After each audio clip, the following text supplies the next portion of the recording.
Hola mesh amigos, स्वागत है आपका मेरे चैनल में। तो पिछले वीडियो में मैंने आपको कहा था कि मैं आपकी और हेल्प करूंगी पोर्चुगल में जॉब लेने के लिए। तो मेरे साथ में है मोहम्मद उस्मान, जो हमारे सवालों के जवाब देंगे, जो आपने मुझे इंस्टाग्राम पे डीएम करके पूछे या फिर यूट्यूब में कमेंट करके पूछे हैं। तो ये हमें बताएंगे अपने एक्सपीरियंस के हिसाब से कि पोर्चुगल में जॉब लेना कितना आसान है, कैसे ले सकते हैं और कौन कौन सी जॉब मिल सकती है यहाँ पर। जी, मेरा नाम मोहम्मद उस्मान है। मैं पाकिस्तान से हूँ और जैसा कि 2021 से मैं यहाँ पे हूँ और डिफरेंट जॉब्स की हैं मैंने। जैसे कि सबका स्टार्ट होता है एग्रीकल्चर से और उसके बाद अब एक अच्छा जो है प्लेटफॉर्म, एक अच्छी जॉब मैं कर रहा हूँ। अभी रिसेंटली मैंने स्टार्ट किया है, तो उस लिहाज से मैं अपना एक्सपीरियंस आप लोगों के साथ शेयर करूँगा ताकि यहाँ पे बहुत सारे लोग जो पाकिस्तान, इंडिया, बांग्लादेश या कुछ ऐसे ममालिक से हैं जैसे कि नेपाल, जिन्हें कोई एक गाइडलाइन नहीं पता है कि किस तरह करना है। बेशक वो एक्सपीरियंस्ड हैं, वो एक्सपीरियंस्ड नहीं है, तो वो भी एक जो है गाइडलाइन के थ्रू अप्लाई कर सकें और एक अच्छी जॉब हासिल कर सकें। ओके, तो शुक्रिया। सबसे पहले आप मेरी हेल्प कर रहे हैं, मेरे व्यूअर्स की हेल्प कर रहे हैं। तो सबसे पहले सवाल है यहाँ पर, अगर किसी के पास स्किल्स है, प्रोफेशनल स्किल्स, अगर किसी ने जैसे आईटी डेवलपर है और वेब डेवलपर है, ऐसे किसी के पास स्किल्स है, वो पोर्चुगल में है ऑलरेडी, लेकिन उनके पास टीआरसी नहीं है, टेम्परेरी रेजिडेंस कार्ड नहीं है, तो क्या फिर भी वो जॉब अप्लाई कर सकते हैं या उनको वेट करना पड़ेगा कि वो पहले टीआरसी ले ले, उसके बाद ही कुछ होगा? नहीं, यही डाउट मेरे जहन में था और ये मैं क्लियर कर देता हूँ सबका कि टीआरसी मैटर नहीं करती है आपके लिए। बहुत सारी यहाँ पे ऐसी आउटसोर्स कंपनीज़ हैं जो आपको जॉब्स देती हैं। मैं ख़ुद कर रहा हूँ और जो है आप लोग भी कर सकते हैं। सिर्फ ये है कि अगर आप प्रोफेशनल हैं, आपके पास आपकी डिग्रीज़ होनी चाहिए जो वेरीफाइड हों और एक्सपीरियंस डेफिनेटली एड जोन होता है आपका। अगर आपका एक्सपीरियंस है तो आप कर सकते हैं और आप सर्च करें जो है गूगल के ऊपर आउटसोर्स कंपनीज़ यहाँ पर, और वहाँ पे किसी भी वेबसाइट पर जाके अपनी रेलिवेंट फील्ड में चेक करें और वहाँ पे अप्लाई करें। अगर वो आपको हायर करना चाहते हैं तो वो डेफिनेटली आपके साथ जो है कांटेक्ट करेंगे। उसमें टीआरसी का बिल्कुल कोई अमल दखल नहीं है। टीआरसी आपके पास नहीं भी हैं तो ये आपको हायर करते हैं, जैसा कि मुझे जॉब मिली है और बहुत सारे और भी लोग हैं जो जॉब्स कर रहे हैं। मतलब कि अगर आप किसी भी फील्ड में आपका एक्सपीरियंस है, लाइक जैसे मेरा कस्टमर केयर में था, मैंने पाकिस्तान से बैचलर्स किया हुआ है और मेरे पास मेरी डिग्रीज़ भी थी, तो मैंने मोर देन 50 जो है पोजीशंस के लिए अप्लाई किया था यहाँ पे।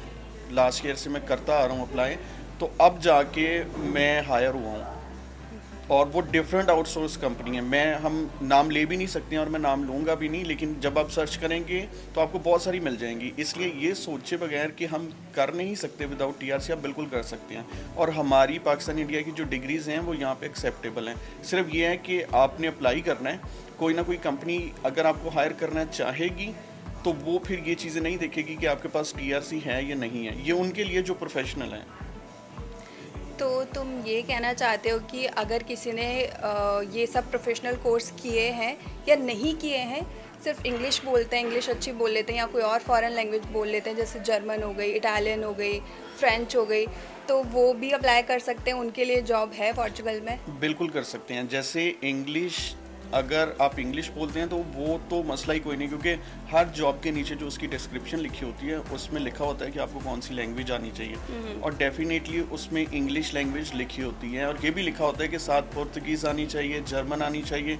आप अगर नहीं बोलते हैं तो कोई मसला नहीं, आप सिर्फ इंग्लिश वाली जो डिस्क्रिप्शन है वो जॉब्स देखेंगे।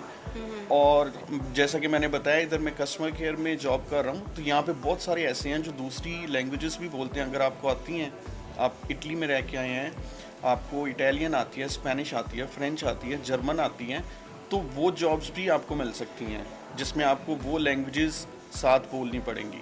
और अगर सिर्फ इंग्लिश आती हैं तो आपको वो भी जॉब्स मिल सकती हैं, उसमें कोई इशू नहीं है। लेकिन अगर आपको पुर्तगीज़ नहीं आती है तो इसका मतलब ये नहीं है कि आपको जॉब नहीं मिल सकती है।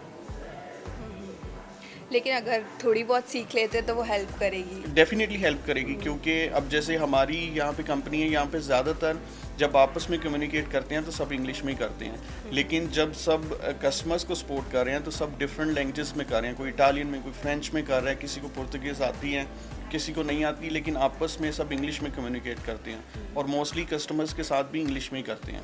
तो आनी चाहिए, बिल्कुल आनी चाहिए, लेकिन ना भी आती हो तो इसका मतलब ये नहीं है कि आप किसी के कहने पे जॉब नहीं सर्च करेंगे कि मिलेगी नहीं। तो सैलरी कितनी मिल जाती है? सबसे बड़ी चीज़ तो वही होती है कि पैसा कितना आ रहा है। देखें, सैलरी डेफिनेटली एग्रीकल्चर से तो ज़्यादा ही है और बाकी डिपेंड करता है कि आपका कौन सा प्रोफेशन है, लेकिन मैं जिस फील्ड में हूँ कस्टमर केयर में, मैं उसका बता सकता हूँ कि 1000 1100 या 1000 से स्टार्ट होकर तो आपकी आगे जाती है। इसमें डिफरेंट चीज़ें आती हैं, जैसे कि ग्रॉस सैलरी होती है, आप ऑन एवरेज लगा लें कि 1200 सैलरी प्लस आपका मील अलाउंस होता है जो 130-40 के करीब होते हैं, और ग्रॉस सैलरी में से आपको 900-950 के अराउंड आ जाते हैं, आपके जो अकाउंट में आते हैं। लेकिन इसमें फिर और भी चीज़ें आती हैं, जैसे आपको हॉलीडेज़ अलाउंस मिलता है, आपको जो है अगर आप सैटरडे संडे जॉब करते हैं उसका अलाउंस मिलता है, तो वो अलग हैं। और अगर आपकी जॉब ऐसी है कि आपको इंसेंटिव भी साथ मिल रहे हैं तो जारी बात है, यानी ये डिफरेंट है, ये वेरिएबल है। आप किस जॉब के लिए अप्लाई कर रहे हैं उसके नीचे उसकी सारी डिटेल्स लिखी होती हैं कि आपकी इंसेंटिव बेस है या आपकी फिक्स सैलरी होगी, लेकिन या अराउंड 900 से 1000 आप अर्न कर सकते हैं। अच्छा है। तो एक और सवाल है जो काफ़ी मुझे लोग पूछते हैं कि प्रोफेशनल कोर्स भी नहीं किया है, इंग्लिश भी ठीक ठाक बोल लेते हैं, लेकिन वो काम कर सकते हैं, फैक्ट्रीज़ में काम कर सकते हैं, ड्राइविंग आती है उनको, या फिर वो एग्रीकल्चर में काम जानते हैं, तो क्या उन लोगों के लिए जॉब है पोर्चुगल में, और है तो वो कैसे अप्लाई कर सकते हैं? बिल्कुल ऐसे लोगों के लिए भी हैं, क्योंकि जैसे मैंने शुरू में कहा कि यहाँ पे ज़्यादातर लोग आते ही एग्रीकल्चर के काम की तरफ चले जाते हैं, जो कि डेफिनेटली बहुत ज़्यादा टफ है।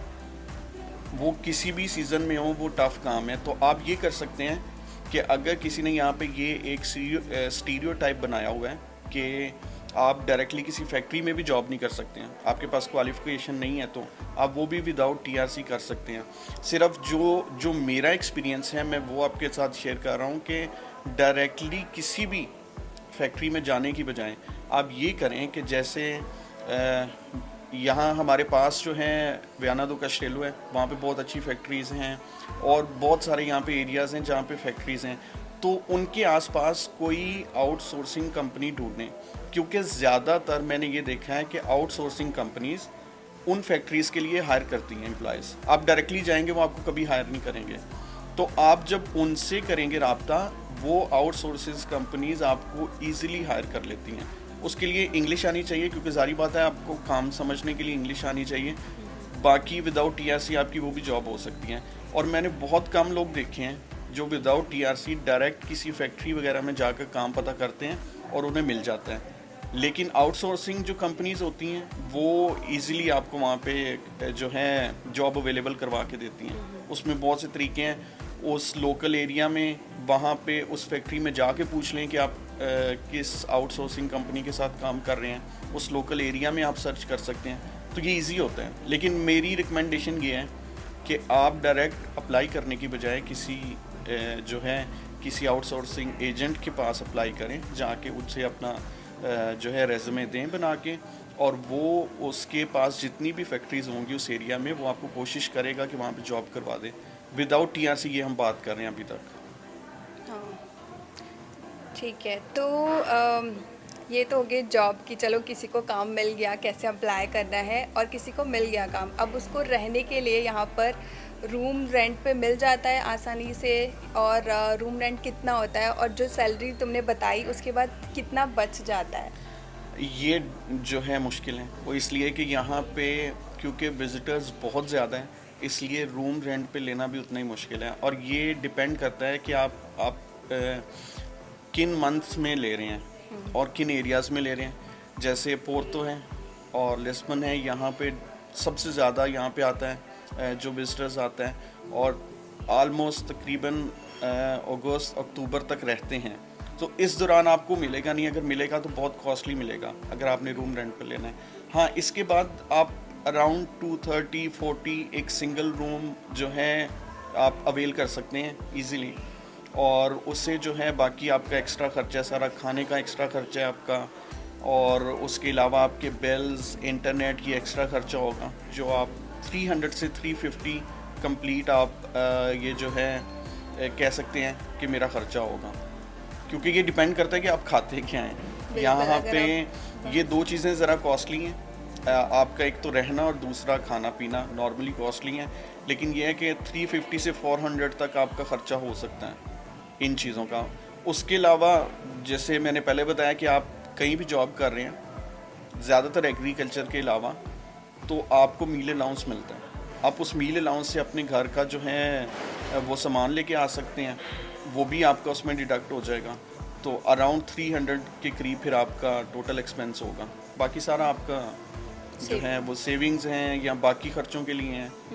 लेकिन इट्स गुड, मतलब मेरे एक्सपीरियंस के मुताबिक यहाँ पे अगर आप अराउंड 300-500 सेविंग कर रहे हैं तो इट्स गुड। अच्छा है। तो अभी आपको इतना टाइम हो गया पोर्चुगल में, तो कैसा पर्सनल एक्सपीरियंस है, कैसा यहाँ के लोग कैसे हैं? ऐसा तो नहीं लगा कि रेसिज्म में या फिर इन लोग ठीक से बात नहीं करते, हेल्प नहीं करते हैं, या ऐसी कोई प्रॉब्लम हुई, या फिर ऑपोजिट है कि हाँ चलो सब अच्छा है? लोग यहाँ पे बहुत ज़्यादा फ्रेंडली हैं। जो लोग अभी आ रहे हैं या जो पहले रहते हैं उन्हें तो पता होगा, लेकिन मैं इससे पहले जो है जर्मनी में भी रहा हूँ, लेकिन यहाँ का मेरा एक्सपीरियंस अच्छा है। दूसरा ये कि अपनी लैंग्वेज के अलावा ये इंग्लिश बहुत अच्छी बोलते हैं, बहुत अच्छी समझते हैं।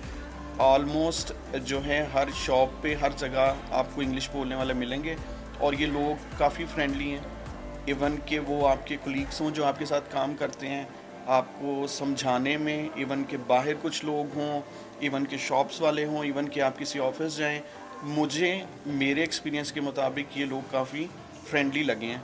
आप इनके साथ अगर फ्रेंडली रहें तो या मेरा नहीं ख्याल कि रेसिज्म है इधर, या मैंने अभी तक खुद एक्सपीरियंस नहीं किया अभी तक, लेकिन मुझे कुछ इस तरह के और भी दोस्तों से सुनने को नहीं मिला कि ये लोग रेसिस्ट हैं।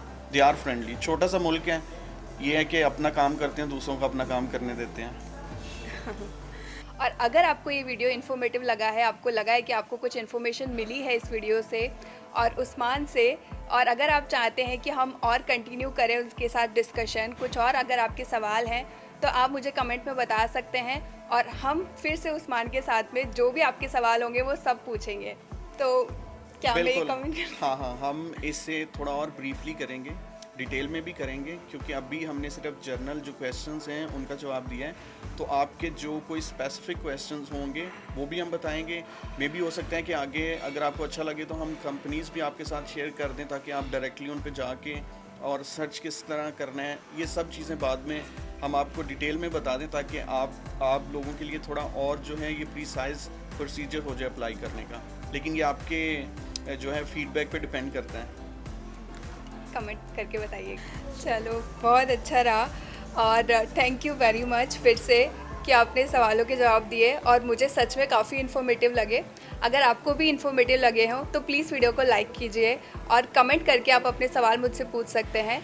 अगर मेरे चैनल पे नए हैं तो प्लीज़ चैनल को सब्सक्राइब कर लीजिए, और बेल आइकन भी ज़रूर दबा दीजिएगा। मिलते हैं नेक्स्ट वीडियो में। चाओ चाओ, बाय।